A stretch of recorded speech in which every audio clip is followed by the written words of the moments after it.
Good evening MOM fifth sem students. आज के lecture में देख रहे हैं हम लोग नो डिस्प्ले प्रॉब्लम से रिलेटेड सारे सिम्टम्स, कॉजेस और उसके रीजंस और उसके सॉल्यूशंस के बारे में। तो चलिए स्टार्ट करते हैं आज का लेक्चर। तो नो डिस्प्ले प्रॉब्लम बेसिकली होता क्या है, आप भाई आप देख पा रहे हैं यहाँ पर सीपीयू को आप ऑन कर देते हैं। ऑन करने के बाद उसके जो सीपीयू फैंस हैं वो रोटेट हो रहे हैं, सारे सीपीयू के जो इंडिकेटिंग एलईडी लाइट्स हैं वो जल रहे हैं, बट आपको यहाँ डिस्प्ले प्राप्त नहीं होता, यहाँ पर आपको डेस्कटॉप नहीं मिलता है। सो इसी प्रॉब्लम को बोला जाता है no display problem. If we are switching on the computer power on button and the monitor start LED indicator is illuminating but we are not able to see anything on the screen like desktop screen, then this problem is known as no display problem। मतलब आपने computer को switch on कर दिया और monitor का LED भी आपको वो यहाँ ब्लिंक कर रहा है, इल्यूमिनेट कर रहा है, और CPU के जो LEDs हैं वो भी ब्लिंक्स कर रहे हैं, इल्यूमिनेट कर रहे हैं। उसके बावजूद आप इस मॉनिटर पे, इस स्क्रीन पर डेस्कटॉप विंडो नहीं प्राप्त कर पाते हैं, तो ये प्रॉब्लम कहलाता है no display problem. In this situation monitor totally appears black, है ना, और इस सिचुएशन में मॉनिटर टोटली आपको ब्लैक सा प्रतीत होता है, बिल्कुल ब्लैक ही दिखेगा। आप देख पा रहे हैं यहाँ पर।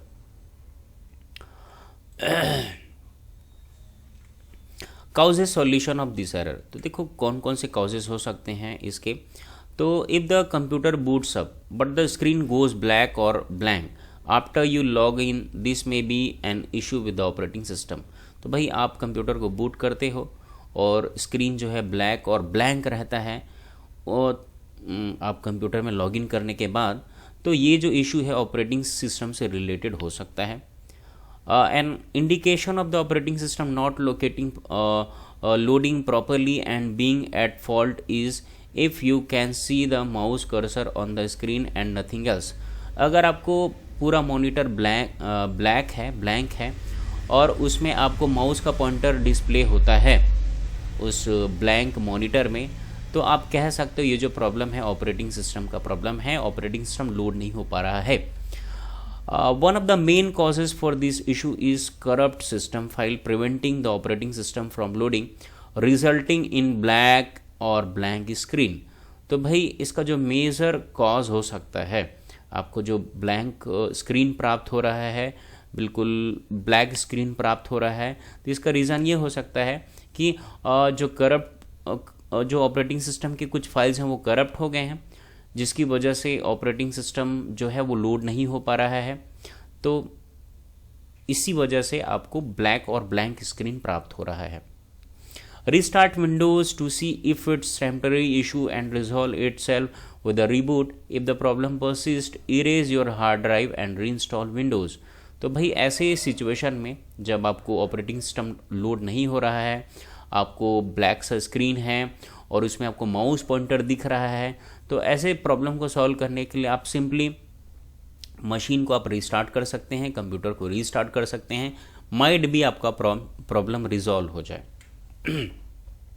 ब्राइटनेस इज सेट लो और पावर सेटिंग, तो ऐसा भी हो सकता है कि आपके मॉनिटर में जो ब्राइटनेस के लिए एक बटन होता है, हो सकता है आपने उसको बिल्कुल टोटल ही लोअर लिमिट में सेट करके रखा हुआ है, तो इस सिचुएशन में भी आपको डिस्प्ले नहीं मिलते रहता है।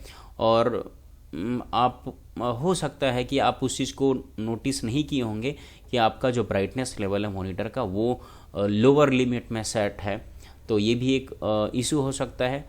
तो आप ट्राई करिए कि मॉनिटर का जो ब्राइटनेस लेवल है उसको आप इंक्रीज़ करें, तो माइट भी ये प्रॉब्लम आपका सॉल्व हो सके। तो ये सेकंड रीज़न हो सकता है ऐसा। ट्राई एक्सटर्नल डिस्प्ले, तो देखिए ऐसा हो सकता है कि आपके मॉनिटर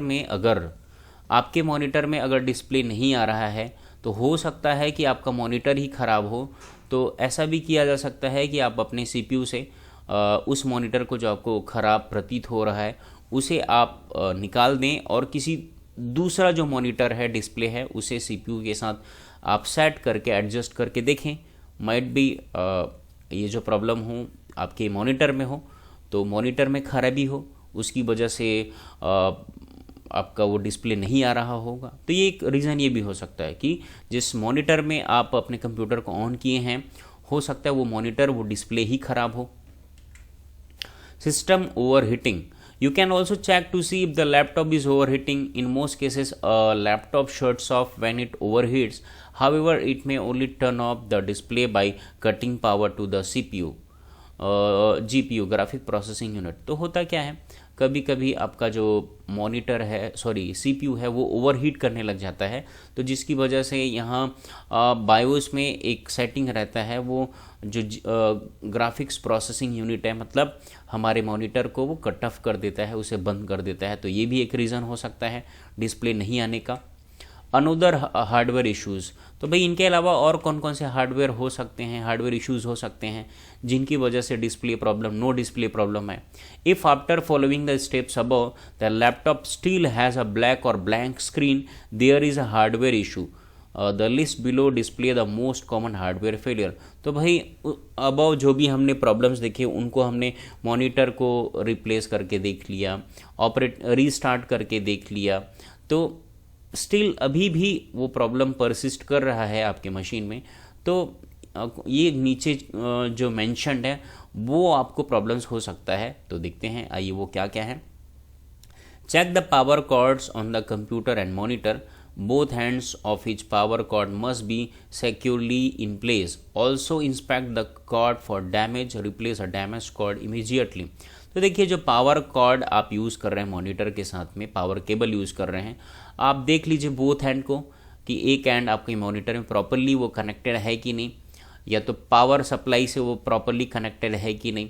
हो सकता है आप जो पावर सप्लाई केबल यूज़ कर रहे हैं वो भी प्रॉब्लम दे रहा हो। तो अगर आपका पावर सप्लाई केबल है वो डैमेज्ड है तो उसे आप रिप्लेस करिए। Check the seating on each end of the video signal cable as well as the monitor's power button. A computer will boot without proper video signal but a blank screen makes it appear non functional. तो देखिए, जो VGA cable होता है जो आपके monitor और CPU को जोड़ा करती है, उसके बोथ हैंड को आप प्रॉपरली आप टाइट करके देख लीजिए उनके स्क्रूज़ को। हो सकता है कि वो प्रॉपरली कनेक्टेड ना हो, जिसकी वजह से CPU जो वीडियो सिग्नल वो भेज रही हो वो मॉनिटर में रेंडर ना हो पा रहा हो। तो आप उस VGA केबल को अच्छे से चेक कर लीजिए। Listen for beeps during the boot process. Presets audible error signals are programmed into the motherboard's BIOS chip. These beeps indicate varieties of issues on the motherboard. Check your computer's documentation or the BIOS manufacturer's website for information on the decoding these beeps. तो देखिए, होता क्या है, जब आप computer को boot करते हैं तो उस दौरान अगर एक होता है पोस्ट ऑपरेशन होता है पावर ऑन सेल्फ टेस्ट। तो उस पावर ऑन सेल्फ टेस्ट के दौरान क्या होता है, कंप्यूटर खुद के ही कंपोनेंट्स की टेस्टिंग करता है, और यदि मान के चलिए हार्ड डिस्क में प्रॉब्लम है, रैम में प्रॉब्लम है, मदरबोर्ड में प्रॉब्लम है, बायोस में प्रॉब्लम है, तो प्रॉब्लम से रिलेटेड वो बीप कोड जनरेट करता है। फॉर एग्जांपल, अगर प्रॉपरली रैम जो है अपने स्लॉट में नहीं बैठा है तो कंटिन्यूसली बीप साउंड आता है, two two two two two ऐसा। तो जब आप कंप्यूटर को जब बूट करें तो उस दौरान उन बीप कोड्स को आप थोड़ा एनालाइज करें, थोड़ा लिसन करें कि ये किस प्रकार का बीप कोड वो जनरेट कर रहा है हमारा कंप्यूटर। तो उससे जो प्रॉब्लम है, जो फॉल्ट है, वो हम फाइंड आउट कर सकते हैं। या तो फिर हमें अगर इन बीप कोड्स के बारे में नहीं पता है तो आपके कंप्यूटर का जो मदरबोर्ड है उसका डॉक्यूमेंटेशन आया होगा जब आपने परचेस किया होगा, तो नहीं तो फिर उस मदरबोर्ड के बनाने वाली जो कंपनी है उसके ऑफिशियल वेबसाइट को विजिट करिए, तो उससे रिलेटेड इन्फॉर्मेशन हमें प्राप्त हो सकता है।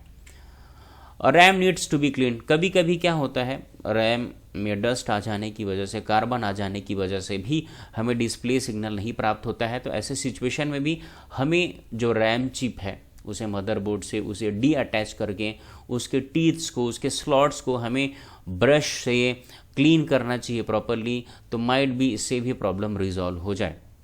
So thank you very much. आज के लेक्चर में हम लोगों ने देखा डिस्प्ले से रिलेटेड प्रॉब्लम्स और उनके सिम्टम्स और उनकी कॉजेज़ और उनके सारे solutions. Thank you.